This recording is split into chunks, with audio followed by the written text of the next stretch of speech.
नमस्कार.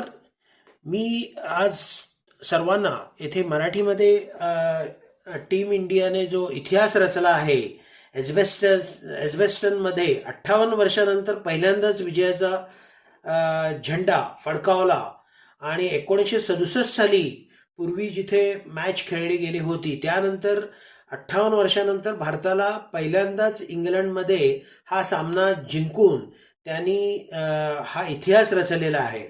या इतिहासाचे खरे ज्यांनी ज्यांनी ह्याच्यात कॉन्ट्रीब्युशन केलेलं आहे यात शुभमन गिल याला तर खरे तर त्याने एक रेकॉर्डच तिथे केलेला असून त्याने कॅप्टनशिपमध्ये पहिलाच सामना जिंकला आणि सर्वात जास्त रन्स त्यांनी दोन्ही इनिंगमध्ये मिळून 430 रन्स बनवल्या.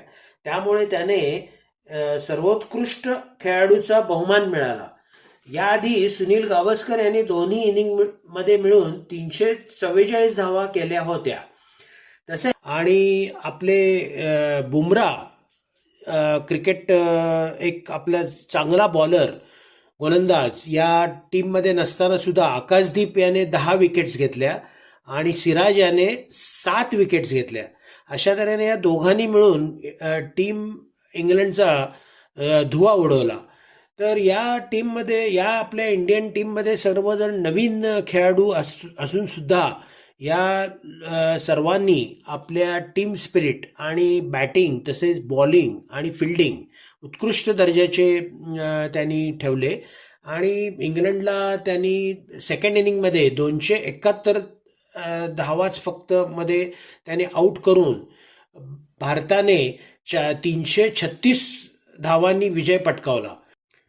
तसेच इतर खेळाडूंनी पण चांगले कॉन्ट्रीब्युशन याच्यामध्ये केलेले आहेत. जसे जयस्वाल, के.एल. राहुल, ऋषभ पंत, रवींद्र जडेजा, वॉशिंग्टन सुंदर या सर्वांनी पण उत्कृष्ट फलंदाजी आणि गोलंदाजी पण केलेली आहे. तसेच इंग्लंडमधील जे बेन स्टोक्स किंवा स्मिथ यांनी चांगले बॅटिंग करून त्यांचे पण कॉन्ट्रीब्युशन चांगलेच झालेले आहे. पण स्मिथ हा एकच फलंदाज त्यांचा चांगला खेळला. त्याने जेम्स स्मिथ याने 184 आणि 88 अशा 2 इनिंगमध्ये त्यांनी रन्स काढल्या. अशा तऱ्हेने भारताने ही टेस्ट मॅच जिंकून 1-1 अशी मालिकेमध्ये आता बरोबरी केलेली आहे आणि पुढच्या टेस्ट मॅच खरोखरच इंटरेस्टिंग होतील अशी अपेक्षा करून आता हे माझे समालोचन मी संपवत आहे. Thank you very much and congratulation to all Indian team players. Thank you very much.